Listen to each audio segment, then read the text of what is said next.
Welcome to Freedom Cast, a podcast dedicated to interviewing star icons and entrepreneurs who have encouraged others to become more healthy and active. My name is Ashton, and it's my pleasure to host you as we take another trip through the fitness industry. It's entertaining and informative, and I hope it makes fitness more exciting and special to you in your own fitness journey. Freedom Cast is supported by Freedom Fitness Equipment in Charlotte, North Carolina. Freedom Fitness Equipment serves the health and fitness community nationwide, from free weights and strength equipment for home gyms and studios to cardio and conditioning equipment for commercial spaces. Check them out at freedomfitnessequipment.com. Let's get rolling with today's show. Alrighty, ladies and gentlemen, welcome to Freedom Cast. We're with Ian from Red5Performance. And by the way, man, I did not realize this until I looked twice at your logo.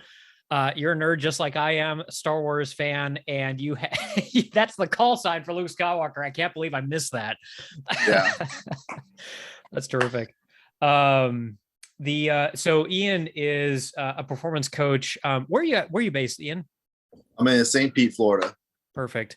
And he did his master's with and did some research with Louis at Westside. Is one of the few guys that I see, particularly on TikTok and on Instagram, that actually knows what he's talking about. So I wanted to have him on to talk through training, fitness in general, some of the content that he's put out, and appreciate having you coming on, Ian. Yeah, no doubt, man. Looking forward to it. Awesome. So I will just address first things first. I think you've taken a little bit of a unique approach in that it seems like a lot of your client base is actually female, which I'm a huge fan of in the strength sports. And so can you talk a little bit how you got into training, and then is it like, are you appealing more to that demographic now with your training regimen? Yeah. So I started my first coaching job. I coached Westchester University women's rugby team, and they're one of the best rugby teams in the country. So they shifted divisions to a smaller school, but at the time they're Division I. We're playing all the big dogs, Penn State, Army, Navy, schools like that. So now that like the way that they have divisions set up for that is a little bit different. It's not like Division I, Division II.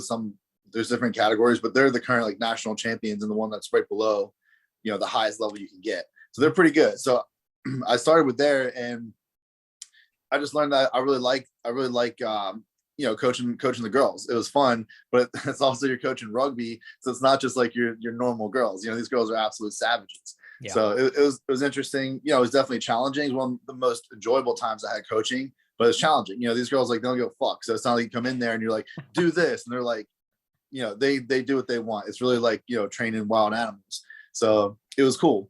But yeah, over the years I've trained lots of guys, lots of girls, and I just found some differences. Like when you get someone that's really high level, it doesn't matter. Like they just want to succeed. They just want to do well. But when you have like mid levels and lower levels, guys are just annoying to deal with, man. It's like, it becomes this like battle of like, who's the alpha male? And it's like, I'm the alpha male.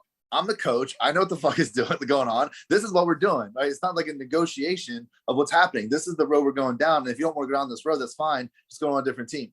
Yeah. So that happens way more with the guys. And I find that a lot of times I have to, they're super high intensity, but they don't want to focus as much on technique and things like that, where the girls are a little bit more technique based, and I have to teach them more intensity. So it's just a little bit more of an enjoyable ride. I find that they're just more open to learning new things.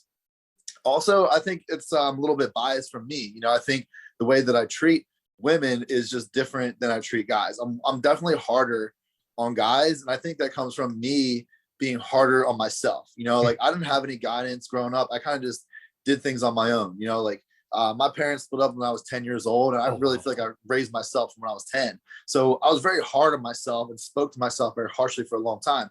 So, when I'm coaching guys, like, I see them miss a lift or something in my head, it's like, you fucking pussy, just go out there and do it again. That's what I would say to myself. Yeah. I don't say that to them, but I think my body language would scream that. Sure. Where a girl does it, I'm like more nurturing. I'm like, oh, it's okay. Like, it's all right. We're going to get back out there. So I think, there's definitely some biases there too, but it is what it is. I just go with what I think is best. And I have successful guys and girls, but now, the way that strength training is, it's just such a growing market for women to be like, yo, like you can do this too. right? There's a lot of misconceptions out there on what's going to happen if you lift heavy weights, so I try to debunk that stuff. I'm going to get bulky. It's like, you weigh 110 pounds. Like, there's literally nothing on planet Earth you can do to get bulky. Okay. Yeah. It's not going to work like that. But also just seeing like a lot of women, in society are told, hey, like, you should be weak and feeble and submissive and stuff like that. And it's like, you can still be a woman and not be like that. If you want to be strong and powerful, you can do that too. And there's just a cool feeling. It's just, anybody should experience this, but there's just a lot less women that have the opportunity to experience something of like, try your best, try to lift this weight. I just can't do it. And then they try and they fail, and they train for months and months and months. And then they finally can do it. And that feeling like, I overcame this monster, this massive monster challenge with my body. And there's a feeling that you get of just feeling like a badass. And it doesn't matter if it's 100 pounds or 1,000 pounds, it's the same feeling of overcoming a challenge. So that's kind of how I got into it. And yeah, like I coach all kinds of people. I still coach guys. Mm-hmm. I just, with my social media and stuff, I kind of push more coaching women, just because, like I said, it's a little bit more enjoyable. And the people that I work with personally, they come in all different shapes and sizes. But the people that I cater to on social media are more beginners, intermediates, and people that are not trying to be professional athletes. Again, a professional, they're professionals. They're going to come in, they're going to do their job, they're going to listen. And when you're working with a professional, it is a lot more of like a give and take. And I do listen to their feedback and things like that. But at the end of the day, a professional wants to be as good as they possibly can be, and they don't care about, me telling them, hey, listen, this ain't good enough. We need to be better. So, but people that are intermediates, novices, they take that a little bit differently sometimes. Sure. Yeah, I found the same kinds of drawbacks to, like, my wife powerlifts with me, and it's been awesome. But her circle of friends is starting to be a little bit more dictated by like who's actually interested in getting stronger versus like who's just interested in doing, running all day. It's a very different mindset. And out of curiosity, have you had to break, I know you have had to break stereotypes, but how do you approach that with women when they're first coming to you and saying things like, I don't want to get bulky, I don't want to do this, I don't want to do that? Well, people that come, honestly, like I'd love to have gotten to a point where most of my career I've coached athletes. I've been in the strength and conditioning world, so I've coached athletes. Okay. And I did do like maybe like a year and a half doing like commercial gym personal training. Yeah. So most of the athletes that I work with, they've already passed that point. Okay. They've already had that discussion with themselves. Like, okay, I'm trying to be the best athlete that I possibly can be. And if you're doing strength sports, a lot of women, they've already had that conversation in their own mind beforehand. But just regular people, I don't always do, powerlifting, heavy lifting with everybody. I work with people on what the goals that they want to do. So if there's some people, I try to steer them in a performance-based direction, because I think, if you have, Becky, who's 40 pounds overweight and works in accounting, like bodybuilding, it's just you're just less likely to succeed. Yeah. Because what is bodybuilding? It's building a symmetrical body. So does she really care about having symmetrical delts? Mm-hmm. Well, the reality is you're probably never going to diet hard enough to get to that point anyway. So you might as well go into the gym, and instead of doing something like bodybuilding, doing it for a month, not really seeing any results because the measurements aren't done properly, and then you quit. I mean, what I mean by measurements aren't done properly, like what's the measurements in bodybuilding? It's losing body fat. It's all about your physique and the way you look. But in a month's time, powerlifting, if you do the same exact thing, but you measure, hey, how much can you dumbbell bench press? How much can you lat pull down? And let's do more next time. Mm-hmm. Like that's a measurable thing that even a beginner, especially a beginner, can see noticeable results right away. In a month's time, they can start to get hooked and start to feel good about themselves and their body long enough to stay in the game to maybe see those symmetrical delts somewhere down the road. But like a lot of people, I just say they really do. They come in, they try their hardest, mm-hmm, and they quit after a month or so because they're put in the work, but they don't see the results. But if you have on paper, hey, listen, these are results that you can get, then they start to buy into it. And that's the big thing. It's how do you get buy-in? So when they start lifting heavy weights and they see their body changing, they see their body changing a little bit later because that takes some time, but they see more their minds changing and the way they feel about themselves and the way they talk to themselves of like, oh, wow, I guess I'm not as weak as I once thought. I'm not as this negative thing that I told myself for a long time. I guess that's not as true as I thought. And over time, they start to break that. And I think a lot of times, like, if someone says, oh, I want to do this, but I don't want to get bulky, I just have a simple conversation. Listen, this is how it works, right? You just don't have the testosterone levels to support that.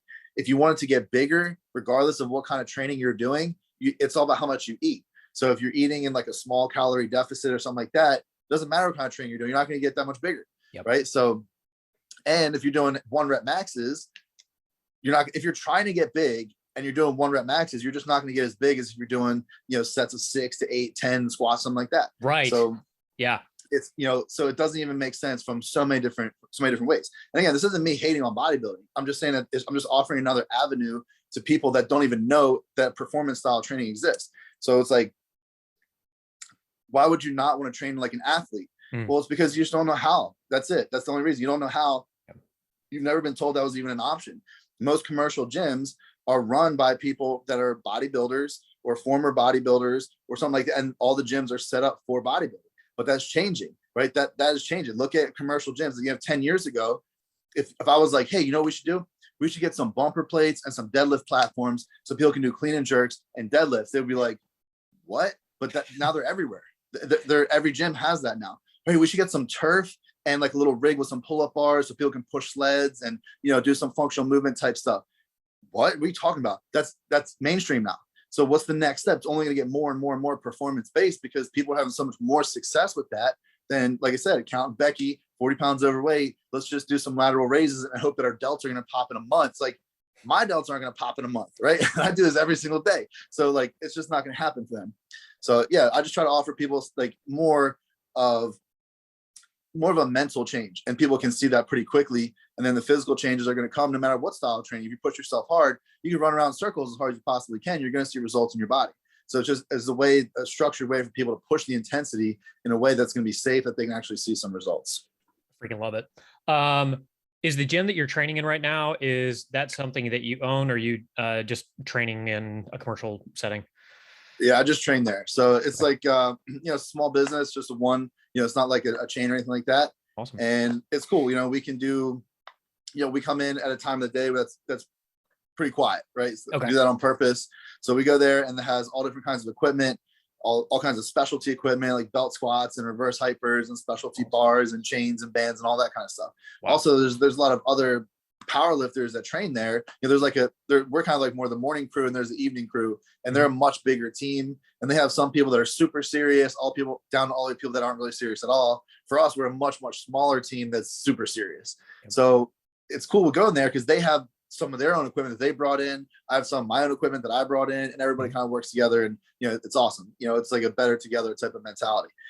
So it's pretty cool there. And I like going the time that we go because we move quickly through our workouts. And that's one thing, like I crack the whip on these people because it's like, listen, this is the best way to train.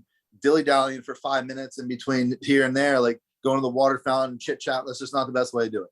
Right. So we go there, and luckily we have, the ability to set up the equipment beforehand. So if we're doing, squats first and deadlift second, we'll have our deadlift bars set up, and we'll have a couple plates on there ready that we just go right from squats and then hit a couple warm-up sets on deadlifts, and then we're going again. And then we're doing seal rows. We have that set up. We have this exercise set up. We just go boom, boom, boom, boom, boom, done. And, an hour and 15 minutes, we're done, but the intensity is, Yeah. Right. So it's just like, go as hard as you possibly can. And then when you run out of gas, when you're done the work, you're done. But we don't need to spend 8 minutes in between exercises. Dilly-dally. It's already set up. There's no excuses. It's just go, go, go, go, go. In the beginning, a lot of times people have trouble with that just because their conditioning is not so good. But then once you get the hang of it and your conditioning is good and you're used to being like, hey, my heart rate's elevated a little bit, but I mean, I can still do heavy skull crushers with elevated heart rate. I can do that because my conditioning is good and I'm going to be all right. And I can still, it's not going to affect my performance like that. In fact, it's going to help my performance. I get more work in a shorter period of time. Yep. Red5. So what year did that start for you? 2015. So it's been a long road. Yeah. So 2015, I wanted to work online. I didn't really know exactly what I wanted to do, but I knew that online was kind of where I wanted to go eventually. Okay. So I started a website, and I was already kind of doing some stuff online. And I just kind of kept that going. I was doing some training, coaching in person. And at the time I was living in Hawaii, and then I went to school. So I went back to school for my master's degree, and I was still running Red5 online, but I wasn't really doing any social media. Like I was trying my best on it. I didn't know anything about what I was doing, so I was trying to figure it out. So, but I was coaching people online still because I had my own gym in Delaware up until 2015. And, there's still a lot of people that knew me and wanted to work with me online and stuff like that. So I had a good group of people to start with. And, going through school, obviously, like, I wasn't able to put as much time in as I thought I would into my website and doing the things I wanted to do. And then once I got out of school, I came down here, and that's why I started working at a commercial gym for about 1.5 years, because I moved to Florida and I just had I was the poorest I've ever been in my life. I was like, I need to make some sort of money. And that's what I started doing, like, slowly but surely, kind of building up the online stuff. And then with COVID and all that stuff, and I was like, I'm just going all in. I'm going all in online. And that's why I started doing TikTok and stuff like that. Things have really taken off from there. Yeah. So I made some financial goals. I made some goals to be completely online. I made some financial goals back in 2015. And last month, August, was the first month that I hit that. And I was like, this is real, man. This is a real thing. And to me, it's like, we're just getting started. So I'm trying to really just like change the paradigm of how fitness is done. Mm-hmm. And it's not just me. It's a growing movement of people that are like, you can train like an athlete. Well, I've never played sports in my life. Like, so what? What? Like, you can get better. I'm not saying go be a professional athlete. I'm saying that you can train like an athlete, right? You can jump. I got old ladies that, like, I took old ladies from literally not being able to jump at all to jumping this much off the ground. That's awesome. But, oh man, but it doesn't matter. It doesn't matter. I'm not trying to get you to jump over, pole vaulting over a fence, but the fact that you couldn't even pick 2 feet up off the ground at the same time, and now you can jump on a 25-pound bumper plate. Does it really matter that much? Not really, but they feel so much more capable. Oh, snap. They got these old ladies deadlifting. And now, some of my favorite stories are, this little old lady, 78 years old. Oh, I carried my own bag of soil from Home Depot into my car. It was like, that's awesome. That's what you get from training like an athlete. We're not trying to make you a professional athlete. I'm just saying, like, you can train like that. And it just gives more capability of your body versus bodybuilding. Again, a lot of stuff, I'm not hating on bodybuilding. If you're into that, do it. Do what you love to do. But a lot of people don't even know there's other aspects to training that, like, being an athlete is, how do I control my body? How do I be better coordinated? How can I do more things with my body? And especially as you get older, that's what it's all about. Like, you don't have to rely on someone else to carry your soil. Like, just little things like that make people feel good about themselves. So that's kind of how that's my goal. Is I'm just trying to just teach people, listen, there's different avenue. You can jump, you can lift heavy weights, you can do it. These are all just relative things. What's heavy for me is not going to be heavy for a 78-year-old lady. Yep. It's just how it works. But it's heavy for her, and that's all that matters. That she's pushing her body slowly but surely over a long period of time, and the intensity and the risk that she takes is going to be a lot less than what I take. I've been doing this for a long time. I know what my body's capable of. I'm gonna take a little bit more risks than I would have someone that's older or a beginner or something like that. But anybody can do it, and that's just what I want people to know. Anybody can do it. You're gonna feel so much better about yourself. You feel so much more capable. Like, hey, I can do cool stuff now. My body feels better. My joints feel better because I'm not just doing the same old stuff over and over and over again. Yeah, absolutely. You sound like a very well-researched gentleman. Has your philosophy changed, or the way in which you're training changed over time? Have you always been into powerlifting? Were you ever into, say, CrossFit, general weight training, that kind of thing starting out? Yeah, definitely, man. Things are always changing. So as I've gotten older, I studied more scientific principles, right? Mm-hmm. But yeah, I started off just doing your basic bodybuilding stuff. I was an athlete my whole life. Mm-hmm. But as far as lifting weights, I started off doing your bro splits, your bodybuilding stuff, you pumping the arms and skipping leg day and all that stuff, right? I started just like everybody else does. And then I got into it. I started doing, when I went back to school for exercise science, that's where I got into CrossFit. I was always good at moving my body. I wasn't always as big as I am now. I was a lot smaller then, but I always had a good engine. Like, I could move quickly, I could do a lot of pull-ups, and I was strong for my size. So I found out about CrossFit, I started doing that. I actually did that at a really high level. I competed at regionals, which is like the step right below the CrossFit Games. Yeah. So I did that 3 times. And I coached some of the best CrossFitters in the world. I coached a girl, she was top 10 in the world. Actually just texted me yesterday, talking to her again.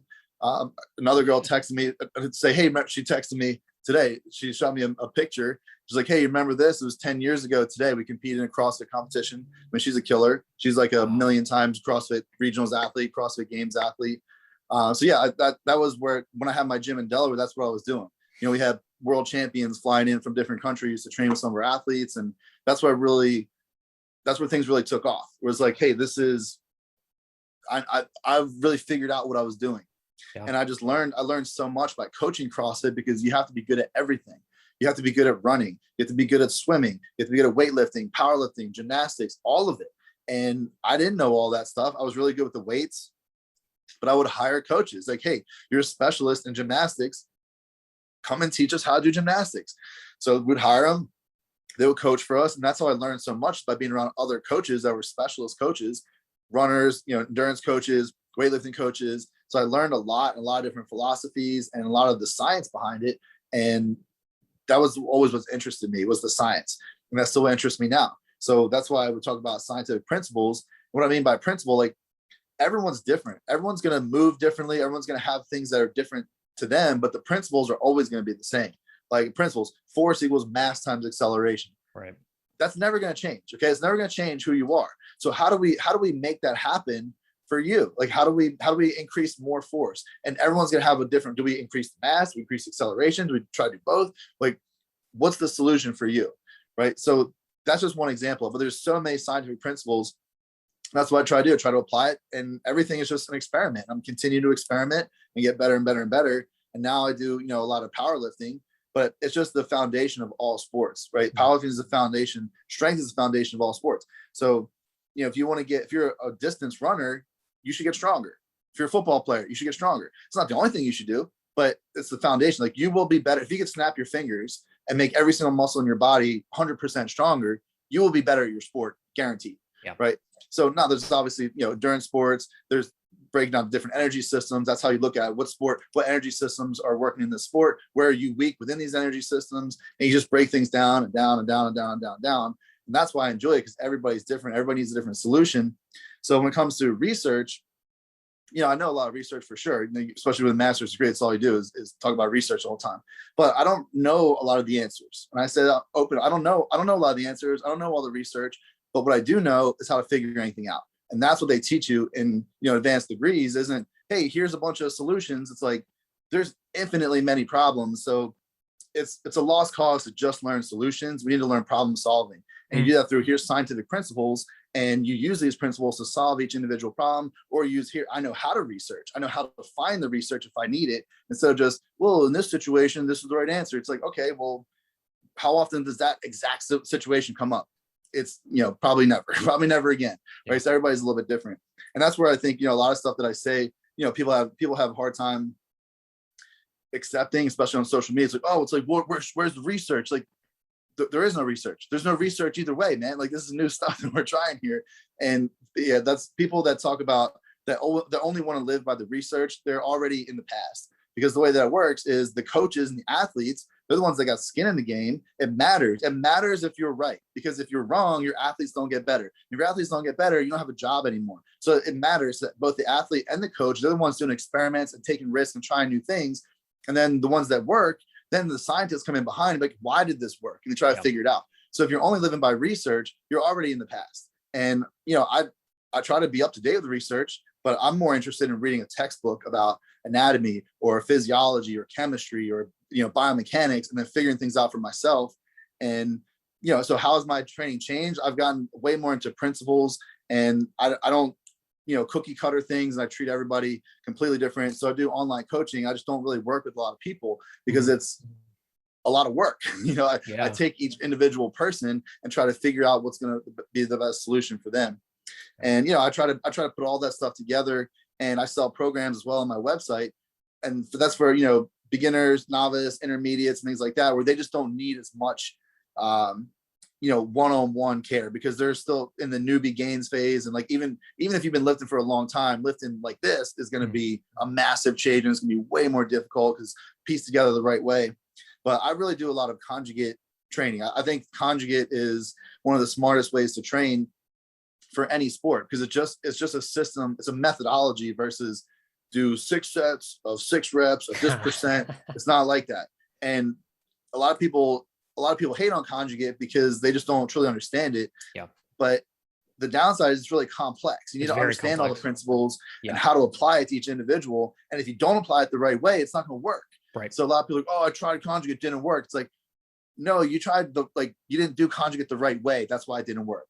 Yeah. Right. So, and you can do that for any sport. You can do that for bodybuilding. You can do that for distance running. It's just an idea of, you should be doing some sort of maximal effort. You should be doing some sort of effort to build power. You should be doing, accessory exercises or drills to fill in the gaps and the weaknesses that you have. And then, adjusting the volume to what your ability level is and how much you can handle. So it's, as a principle, like, how could that possibly be wrong? It's just how you apply that principle, people get wrong. Yeah.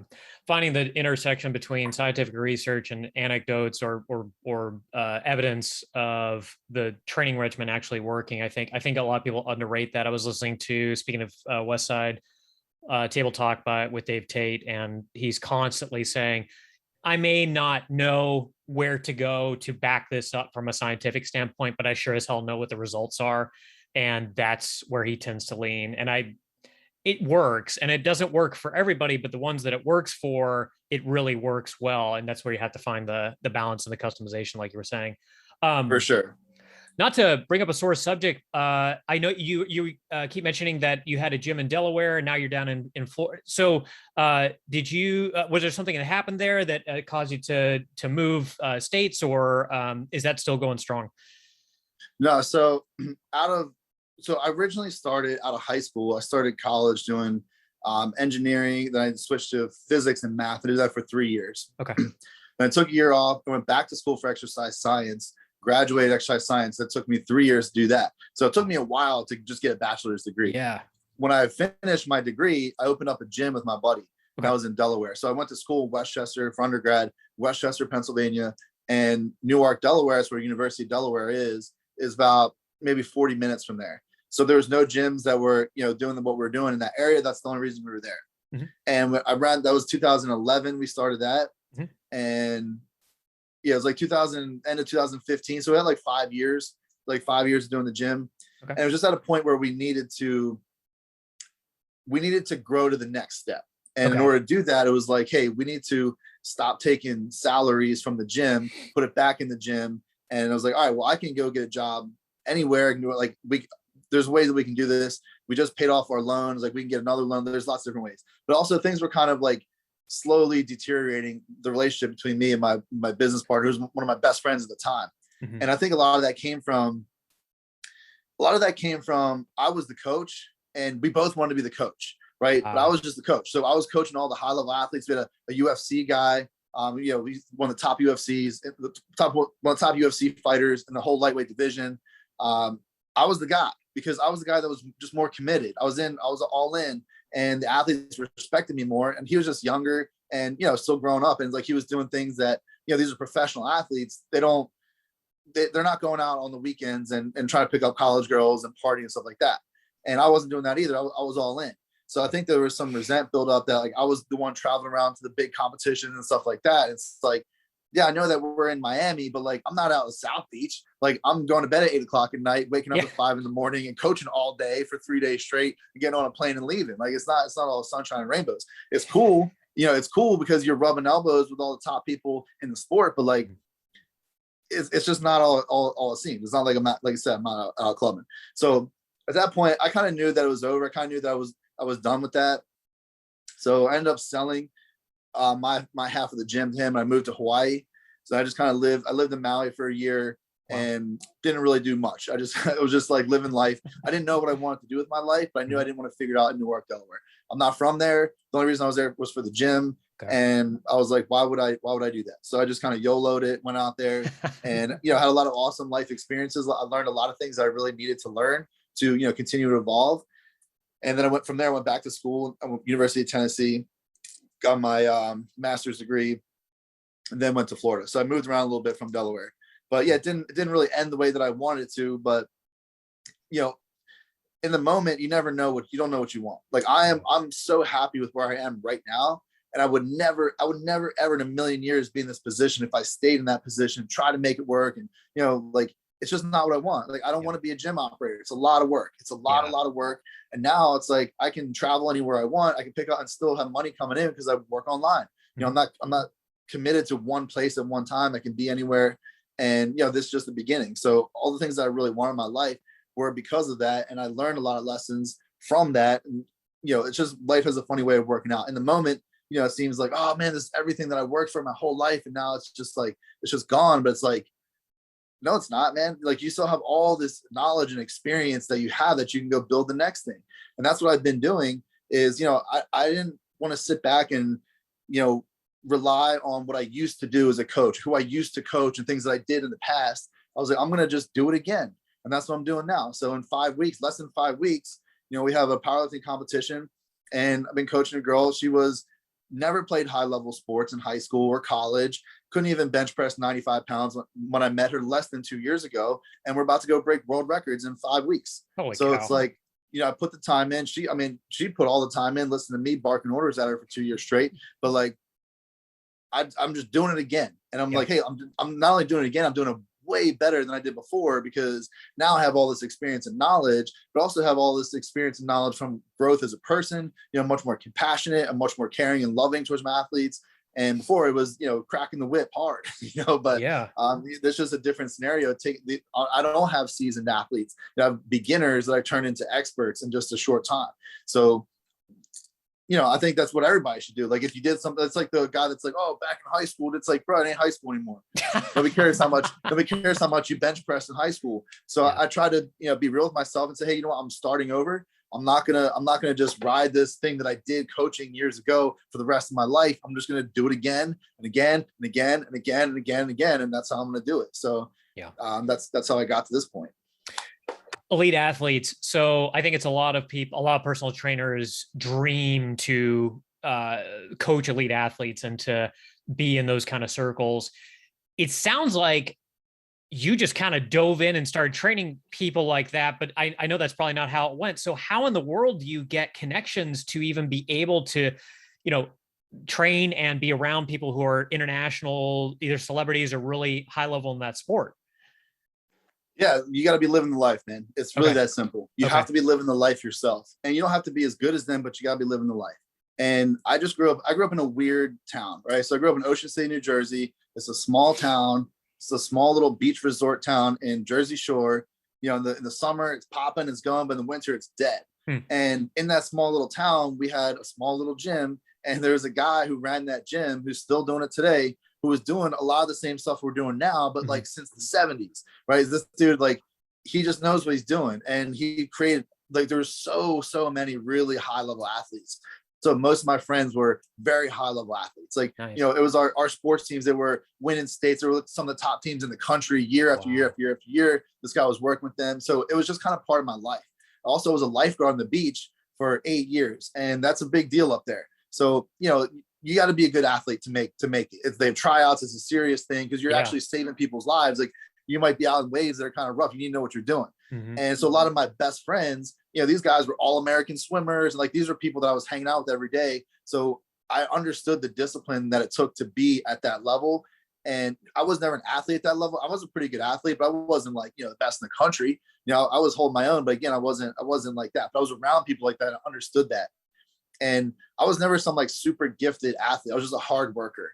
And, that's what I think makes me a better coach is I take people that do have these like gifted genetics and I teach them, hey, listen, the hard work and the discipline, and this is how you got to get there. And I learned the science. I learned, hey, if I'm going to be even close to these guys, I need to outsmart them. I need to be better technically. I need to train smarter. Like, that's the only chance I even hang with these guys.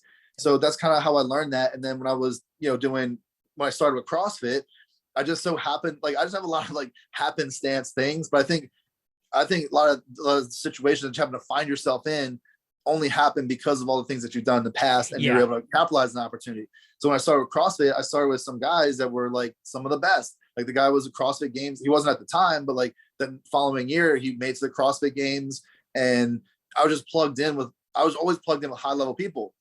And the way I got the job coaching at the women's rugby team, I just worked at a bar, man. I was a bouncer at a bar, like this college like blackout bar.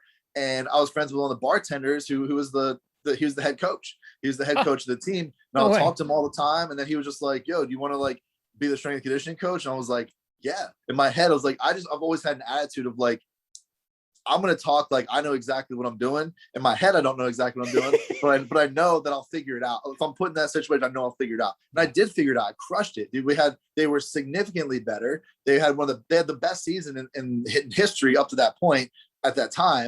And then the following year, the gymnastics team was like, yo, you want to work with us too? I was like, yeah, we can do that. So things just kind of take off from there, but you got to build it, man. You have to walk the walk. If you can't just be like, it's like game recognizes game type of mentality. Yeah. If you're an elite level athlete and you're talking to me and I'm a bullshitter, you're going to pick up on that.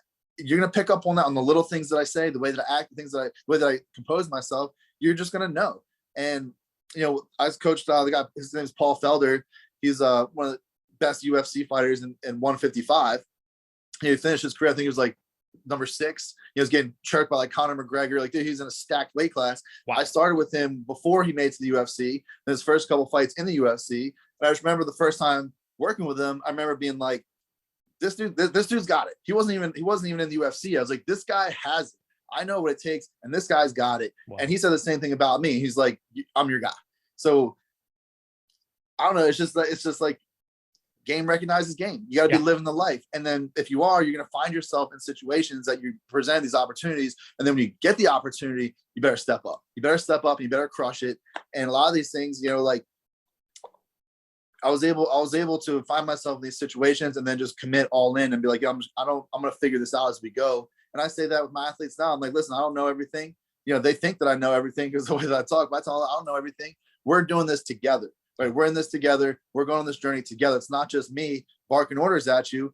At the end of the day, you should trust me that I've been in the game for a long time and know what I'm talking about, that the final word should be mine. But like, we're in this together. I'm just telling you straight up, we're running experiments. We're going to find what works. And that's how you got to do it. But if you're not living the life, you're never going to get the respect from people that are. So you have to do it. So if you're like a new coach or something like that, go do competitions, go whatever. It doesn't matter what you're doing. Go get serious about your own training, do competitions yourself. You don't have to be good. You don't have to be the best to ever do it, but you got to be respectable because you're not going to know, like you talk about with Dave Tate, like you can't just read science and then be like, oh, this is what we're going to do. Like there's things that just you're never, ever, ever going to find in research that you only know by having a bar on your back, just fucking bend you in half. And you're like, oh, I'm not doing that again. Now I'm going to teach this person. Like, where are you going to find that in research? Yeah. Hey, this one little thing that I did wrong fucked me completely. I'm never going to do that again. You just do it by getting under the bar over and over and over and over and over again. Or if you're a sprinter, just run sprint after sprint after sprint after sprint. And then you get to a plateau and you're like, how do I break this plateau? This thing that I thought would work forever ain't working anymore. I need to problem solve. So also it gives you the opportunity to experiment on yourself. So that's a big reason why, I'm not as far along as I would like to be. So I've run a lot of experiments on myself. Like, hey, I have an idea. I'm gonna do it myself first. And then 3 months later, I'm like, oh, that shit didn't work. Well, what a waste of 3 months, But luckily I'm at a point now where the experiments are just gonna be how well do they work, but that wasn't always the case, So going up through the ranks, I've had a lot of failed experiments, but now I know what to not do just as much as I know what to do. Sure. I found with a lot of that research too, they're not dealing with 1,000-pound benchers or 1,500-pound deadlift specialists. They're dealing with people who are on the low end of the weight spectrum, and they're extrapolating the findings to the rest of the weightlifting community. And I don't find that to be particularly compelling, especially as a powerlifter myself. Like, and I'm not any expert, but even just looking through some of those studies, the weight loads and everything are not even close to what you like. The folks that you be training at the elite level who really need that research to be applied would be lifting at. So I don't know. I completely get where you're coming from on the research and application perspective. Yeah, exactly. Dude, think about this real quick. Yeah. Right. Someone like my squat's about 650. Mm-hmm. Someone that squats 350, you go to a normal gym, someone that squats 350, that's a decent squat for a regular guy. 405, that's a pretty good squat. Like squatting 650 and squatting 405, it's just different. And then squatting 1,000 versus 650, it's just different. Like there's some the things that I try to teach, I'm like, when I say pull your shoulder blades back, when I say squeeze your lats, I mean do it like as hard as you possibly can, where you feel like your muscles are going to literally tear apart and your eyeballs are going to pop out of your head. Yes. And then take the bar out of the rack because we've got other things that we have to do the same way. And it's like, you don't understand that until you have to do it. Yep. So you're under a certain amount of weight where like, you're just not going to get away with it anymore. And I'm sure there's things that 1,000-pound squatter is going to be like, bro, like if I put 1,000 pounds on my back right now, it's snap in half. Yeah. So there's just things that you can only learn by doing it yourself. And I agree, there's so much research. If someone's been in a lab, right? The people that they're using, like finding participants for research is hard to do. And most of the people that are doing research are just like your regular, everyday at best worker outers or college kids or something like that. And it's like, it's just not, it just doesn't apply to the higher levels. It just doesn't. For me, for the everyday person, it does. But when you get to the higher levels, basically everyone is an anomaly because you have to be an anomaly to get to that level. So the research doesn't even apply anyway. So like anecdotes are better.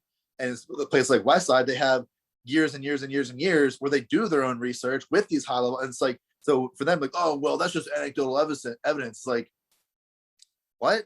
What are you talking about, dude? Like, come on. Like, yeah, I'm not saying that you can say this is 100% the way to do it. It's not, it's not proven by science, but like, it's good enough to where you can take it, be like, yeah, this is probably going to work. It's probably going to work for me, the 350-pound squatter. I'm sure that this tip that they're giving is probably going to work for me.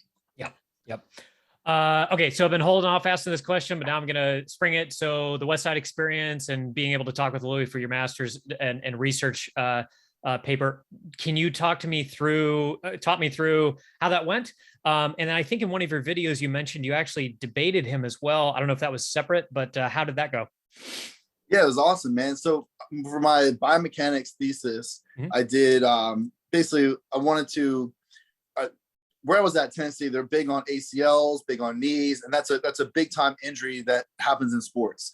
And a lot of the research out there is just like, oh, well, here's how to prevent this injury. And they have like strength training programs or things like that that could potentially prevent the risk of ACL injuries. And it's like, dude, I get that, but like, as a strength coach, if some like scientist, academic came to me, is like, hey, this program's going to potentially prevent ACL injuries, I'd be like, all right, does it like make them jump higher or run faster? Like, that's what my job is. My job is to get them to jump higher and run faster at the end of the day. Like, so yeah, I want to protect them from injuries, but that's not my job. My job is to get them to perform better. So I came up, I was like, okay, it was specifically for female athletes, how to decrease the risk of ACL injuries and also increase performance in vertical jump, broad jump, a shuttle run, and something else. Oh, like a 90-degree cut. It's like a run and 90-degree cut. So I came up with a strength program. It was a conjugate program. And I, hit up Westside over and over and over and over again, Facebook messaged them, emailed them, called them repeatedly. Then they're not the best at getting back to people. And then of course I'm walking in from the gym exhausted. As I'm walking through the door, my phone rings and a number that's unlisted from Columbus, Ohio. I'm just like, well, and of course Louis fucking Simmons on the phone. I'm like, I'm not meant to prepare for this at all, but like, let's do this. This is what being an athlete is all about. It's like, you gotta, when the lights come on, you better get ready to perform. So I talked to him, I just explained to him what I was doing. And I was explaining, I was like, yeah, dude, I'm in a situation with academics, don't know shit. And I'm trying to like, so I came up with a conjugate program to do for this. And I kind of need somebody to be like, this is going to work basically. So he's like, yeah, come on up here. So he invited me up there. I'll have breakfast with him and like the guys in the morning. Yeah. And we talked for a little while. We went and we did a workout at the gym. And I stayed afterwards for about an hour and a half and just talked to them. So this is where, when I say like I debated him, like we're just kind of talking about the program, talking about conjugate in general. And I was just asking, I was kind of pushing back on some of his ideas that a lot of people say, things like, all right, well, what about people that say that there's not enough volume for the main lifts? Because if people don't know conjugate, it's only about 20% of compound movements, the rest is accessory work. And then he just basically just annihilated me, right? on all these other, a lot of these topics of, just like educating me on like, well, if you actually add up the poundage and stuff like that over the course of, all these workouts and dynamic workouts, like it's, if you add up the forces of it, and he just knows this on the top of his head, just calculating numbers. He's like, this is actually what it's like. And then if you do this, like, so he's like, it's actually a lot more volume in a lot of ways. And I'm like, all right, that makes sense. Then he's like, we add all the accessory work, like it's a higher volume program than, a standard period, like a standard periodization type program. I'm like, yeah, that makes a lot of sense. So basically we're just talking about, so I might even have it here somewhere. He gave me like this, like 10 pages of like handwritten what he would do, right? This is what I would do. No shit. This. Here's how to build back knees. Here's how to build back knees, and here's how to build up. And it's the same thing whether you're trying to prevent it or you're trying to build back. So you need to really strengthen the hamstrings, and you strengthen the glute medius. Like that's gonna be the big thing. And that's kind of what I was proposing anyway. So it was just cool to have someone there. So then I left for a few hours and came back, and they had like the evening crew. He was showing me like the MMA guys they're coaching. You know, he taught me how to use a reverse hyper, taught me how to use like a bunch of different pieces at the gym. So I went back and I was like, hey, so this is this program that I have. And basically he's like, yeah, this shit's gonna work. So I did my whole so there's only 2 professors in the biomechanics program at Tennessee. And the one guy, he's kind of like a little younger and a little bit more open. The other guy's an old Chinese guy, very like set in his ways. So when you do a proposal, it's 3 professors and you're just giving a proposal. So it was about 30 minutes of me like presenting all the research, all the boring stuff, and then my program as well. I also invited the director of strength and conditioning from Tennessee, who's also a conjugate guy, and I explained everything. I was like, here's how it's going to work, and their response was, well, we just don't think it's going to work. I'm like, I'm like, at the end of the day, we're just really strengthening the hamstrings and the glute medius. It's not like it's gonna work. It's gonna work. Like you guys have no experience in strength and conditioning whatsoever. I'm more the expert here, and I went to Westside specifically for this. And like the director of strength and conditioning, I talked to him afterwards, and he's like, you know, the nicest guy ever. Doesn't have anything negative to say about anybody. But he said to me afterwards, just me and him, he's like, yeah, you could tell they didn't really grasp the idea of conjugate. I was like, yeah, you think? It's like, they're like, well, it's not like a periodized program. It's not done by research. Like, yeah, that's the whole point, man. Like, we're doing research here. That's the whole point. So, you know, I mean, it was just like pulling teeth just to get anything done. But that's the type of people you're dealing with in academia, is you have arguably the best strength and conditioning coach in history telling people that have no background in strength and conditioning, here's how you do it. Here's how I would do it. This program is going to work. And they're like, well, I don't think so. I just don't think it's going to work. It's like, okay. That's why research, I just really am always skeptical about research. And there's some great research out there, don't get me wrong, but like there's a lot of bad research. There's a lot of bad research because a lot of people that don't know what the fuck they're talking about doing the research. They're the ones asking the questions, they're not asking the right questions. Yeah. So after this was all done, I went back up to Westside and I was talking to them like, yo, I want an internship here. Like, how can we make this happen? So they're like, all right, let's do this. You can do an internship here, but first there's another internship down in St. Pete, Florida. And so they have like a baseball affiliated gym that runs conjugate. They have like they have different gyms that aren't Westside, but are affiliated with Westside, and they just do one sport. So this gym does baseball and softball. So I went down there. Then the first month, it just didn't work out, right? Like, and like come to find out later that I wasn't the first person they sent down there. I wasn't the first person that didn't work out with. It was just, and now living down here, I've met a number of people that were actually been coaches there. And they're all the same experience. Like, yeah, like the guy, he's a smart dude. He's just really difficult to work with. Yep. But so that's how I ended up down here. And then I just stayed down here. Okay. And that was my whole experience with Westside. And yeah, that's awesome. It was pretty cool, man. Wow. I almost feel like for a master's program, they should do, this is the thing that really does get me, even so, and I have an econ and a marketing background, and the few professors that actually had the business experience and had been in the real world were able to really help the students apply practically to business cases and business studies and form like their own research, but it was based on practical application of that research and presenting it in front of, I think we actually presented in front of Chiquita Banana for one of our business courses.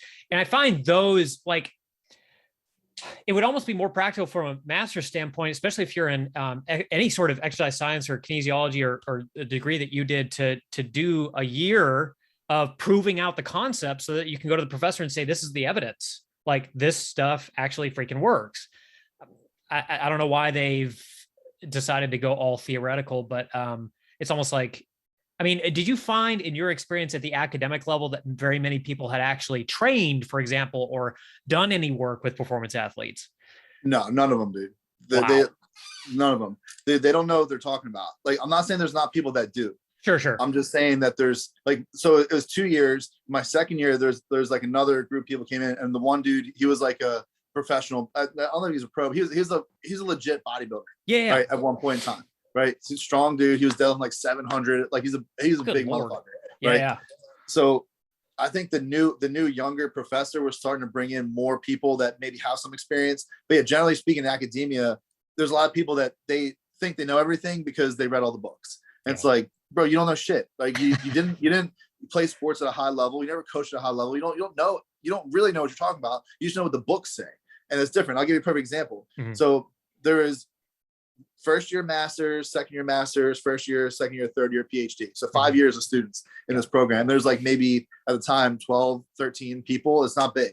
So we had to do this. One girl who's in a PhD program I was in some of her classes because she did her master's at a different school, and you got to retake some of the class. Anyway, one of the things was we had to do an experiment in the lab, and she was like, let's do like an experiment on, it's like the kinematics of how your body breaks down doing squats. So we'll do like some high rep squats, and there's a CrossFit workout called Cindy where it's 20 minutes of 5 pull-ups, 10 push-ups, 15 squats, just body weight squats as many times as you can for 20 minutes. So she was like, let's do, and she brought this up. I didn't even say anything. I was just having to be part of it. I didn't even say anything.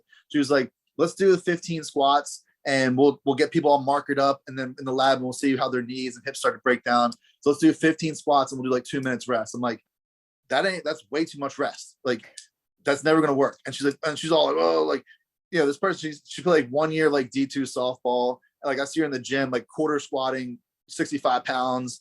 And it's like, I didn't say, but like, okay, listen, let's just rewind real quick. When it comes to Cindy, I had one of the highest scores like ever. Like I used to be a CrossFit.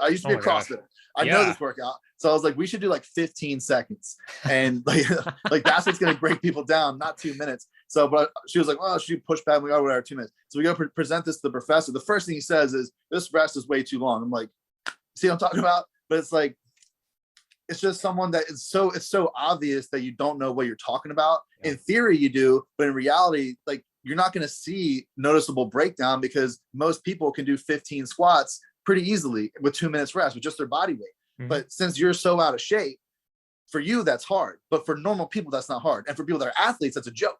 It's a complete joke. Like I can do sets of 15 with 225 with 2 minutes rest. Yeah. Right. So like with my body weight, like that's literally not even a warm up. Like that's crazy. So that's the kind of stuff you deal with all the time. It's people that they know a little bit, but the way that they design their experiments are so stupid.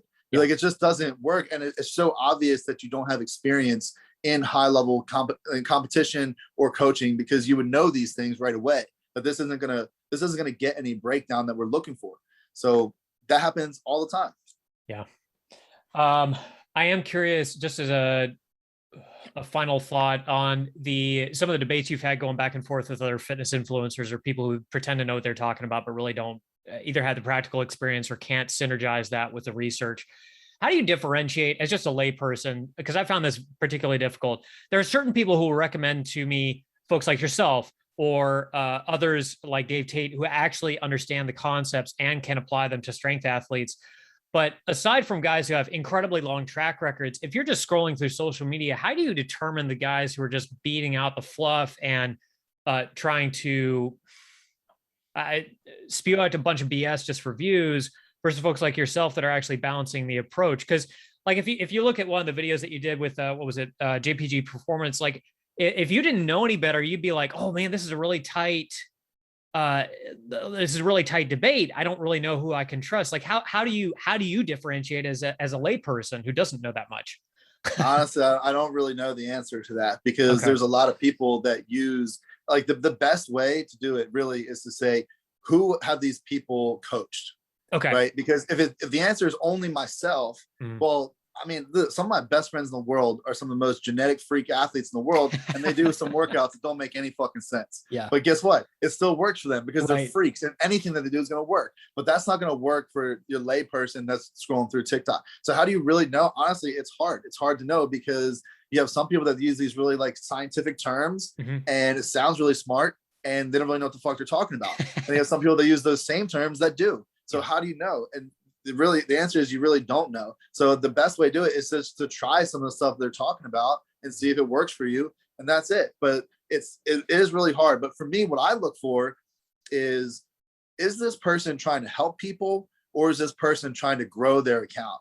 And to me, it's so obvious. And some of my favorite people aren't the most scientifically smart people, and some of the stuff they say doesn't really make a ton of sense. But if you're just an average person, you don't need to be doing the most scientifically based stuff anyway. Right. You need to be doing like literally, you just need to push the intensity in a safe way, and that's it. And I was like, well, it's gotta be more to it than that. It's like, no, it's not. Trust me. I know you think you work out hard, but you don't, right? No. If you take an average person, you work out with me, you're going to fucking die. Like you would literally be in the hospital. You would be dead. That's how hard we work out. So you just need to learn to push the intensity and push your body harder. And you don't need like, oh, well, this attachment, this, that attachment. It's like, dude, you are so far away from that mattering that like even professionals, it doesn't even matter that much. It doesn't fucking matter. So I know some people that I can just tell, dude, they just want to help people. They just want to help you out and have great tips. And maybe it's like, hey, the science of what you like, the reasoning to why you said to do this, maybe doesn't match up the most scientifically, but like, it still works. It still works. It doesn't matter why it works, right? It's, for most people, it doesn't matter. You know, when you get into really high levels, you should be working with a coach anyway and not getting your tips off social media. So when it actually matters, then you should be working with a coach. But honestly, I don't really have an answer for that, because I know a lot of people that's like, one thing that I don't like is creators that use other, like there's like, I try to do all of my own videos. I have an idea and I want to teach it to you. So I'm gonna go in the gym and I'm gonna do it. And it's not always easy and it takes more time,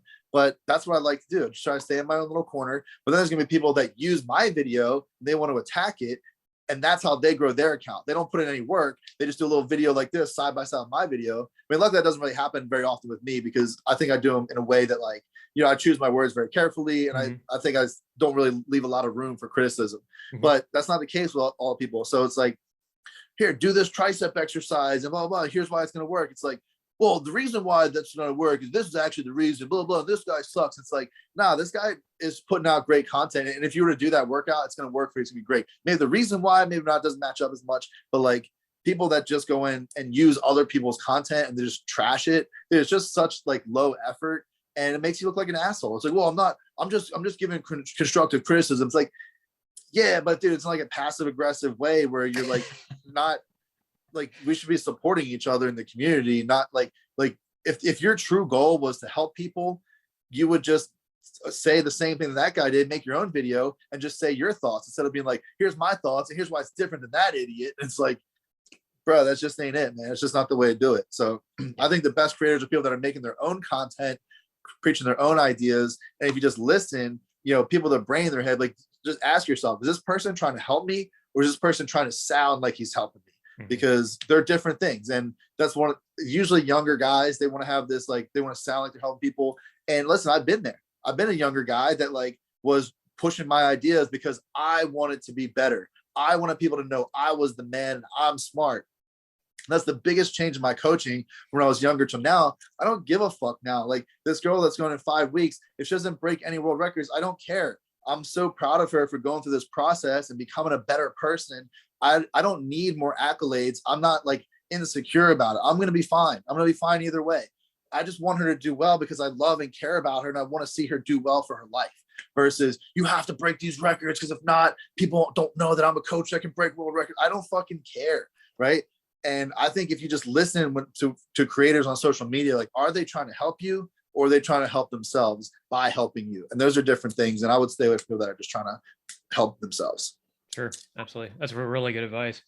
If people want to find you either locally or on social media, where can they go? Red5Performance. So TikTok is where I'm at mostly. Instagram, I post a lot of stories on Instagram, but I really haven't posted there in a while. I probably should pick it up a little bit. YouTube, I have a lot of exercise demos and some tutorials, but TikTok is the way to go. And I have red5performance.com. So I have programs on there, and I'm adding more. I have a bench course that's coming out. Awesome. So with my programs, like there's a lot of free programs out there, and I try to set myself above that. I do charge money, obviously, but it's very well designed programs. But there's videos for everything. There's demos. There's gonna be all kinds of exercise you've never done before. It's fun. It's constantly changing. It's not the same shit over and over and over again. There's demonstrations. There's tutorials. There's videos of me being like, hey, this is what's important today. Make sure you watch this tutorial. Make sure you use your back. Like this is the big goal for today. This is why we're pausing our bench press. So make sure you actually pause. I know you can lift more weight if you don't, but trust me, do it like this. So there's a lot of, like, I'm trying to attach a lot of videos teaching people how to work out instead of just what to work out.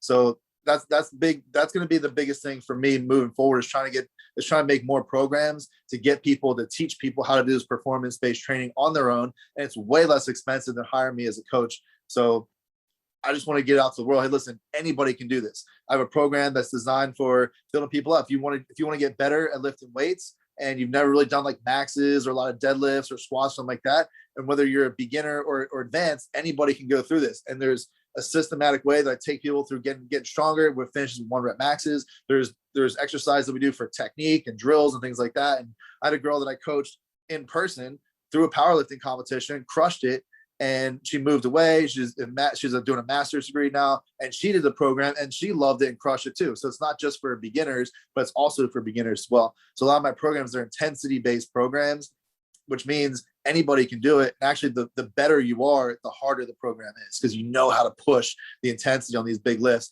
And the more beginner novice you are, the easier it's going to be, but that's kind of right at your level. It's still going to be hard as fuck for your beginner novice. Trust me, these aren't easy programs, but they're easy enough to where you can get through them and you're not going to get yourself hurt and you get a lot better.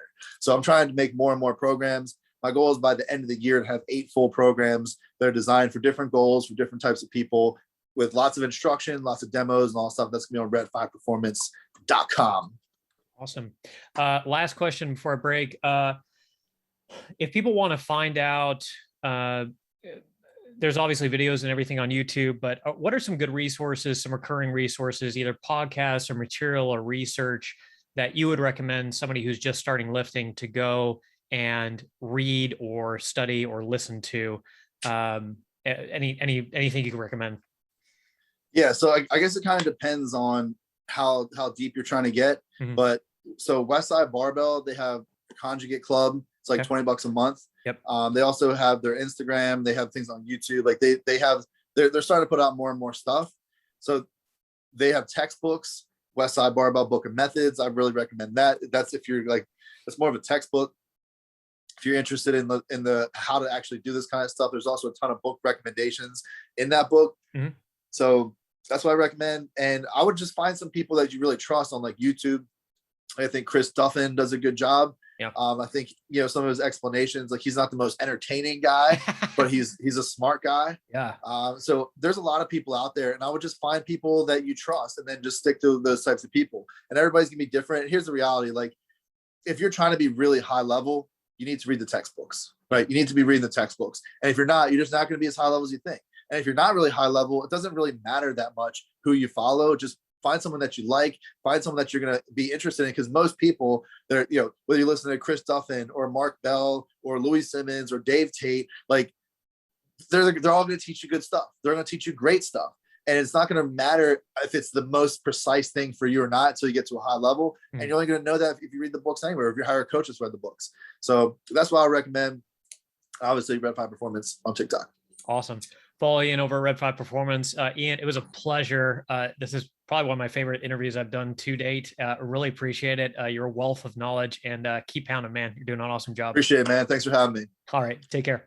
Take care, brother.